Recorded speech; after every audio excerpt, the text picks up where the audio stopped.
ઘણાય તમારી પડી જવાની તમારી મરવાની વાતે બેઠા હોય છે એને એટલું કહી દેજો કે અગર ડૂબ ગયે તો કિનારો સે કહેના અલવિદા હમે।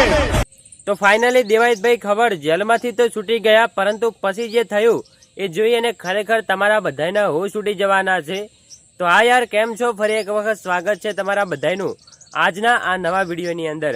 તો હવે તમને બધાને ખબર છે કે છેલ્લા 4-5 દિવસથી આખા સોશિયલ મીડિયા ઉપર દેવાયતભાઈ ખબરને લઈને જે અનેકો ન્યૂઝ ચાલી રહ્યા હતા, અને આની અંદર શું મામલો હતો એ પણ તમને જાણ હશે કે જે એક બબાલ થઈ હતી દેવાયતભાઈ ખબર અને એક સામેવાળા વ્યક્તિ જે ધ્રુવરાજજી છે, આની અંદર જે મારકૂટનો જે બનાવ બન્યો હતો એની વિશે તમને બધાને જાણ છે। જે ધ્રુવરાજજી છે એમને દેવાયતભાઈ ખબર અને બીજા પણ એમની સહિતના જે 7 લોકોએ છે જે માર માર્યો હતો, એના થકી જે પોલીસ એમને ગોતી રહી હતી, અને 4-5 દિવસ ગોત્યા પછી ફાઇનલી દેવાયતભાઈ ખબરની જે એમના ફાર્મ હાઉસની અંદરથી એમની ધરપકડ કરવામાં આવે છે અને એમને જેલની અંદર લઈ જવામાં આવે છે।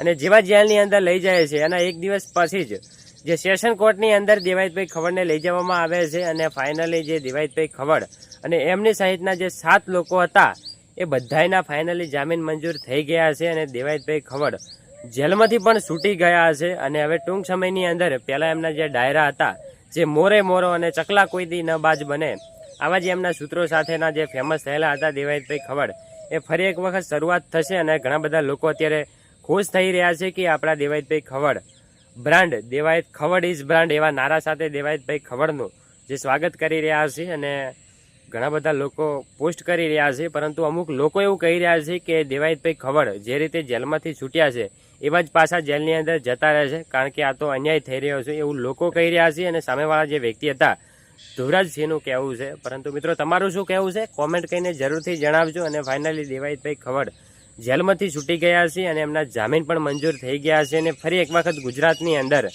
એક અનોખા ડાયરા સાથે આપણને જોવા મળવાના છે। ટૂંક સમયની અંદર એમના ડાયરા પણ જે બુકિંગ હતા એ ચાલુ થઈ જવાના છે। આગળ જે પણ માહિતી મળે છે એ સૌથી પહેલાં તમને આપણી યુટ્યુબ ચેનલના માધ્યમથી આપું છું, તો ખાસ કરીને આપણી આ ચેનલ સાથે જોડાયેલા રહેજો અને ચેનલને પણ સબસ્ક્રાઈબ કરી દેજો।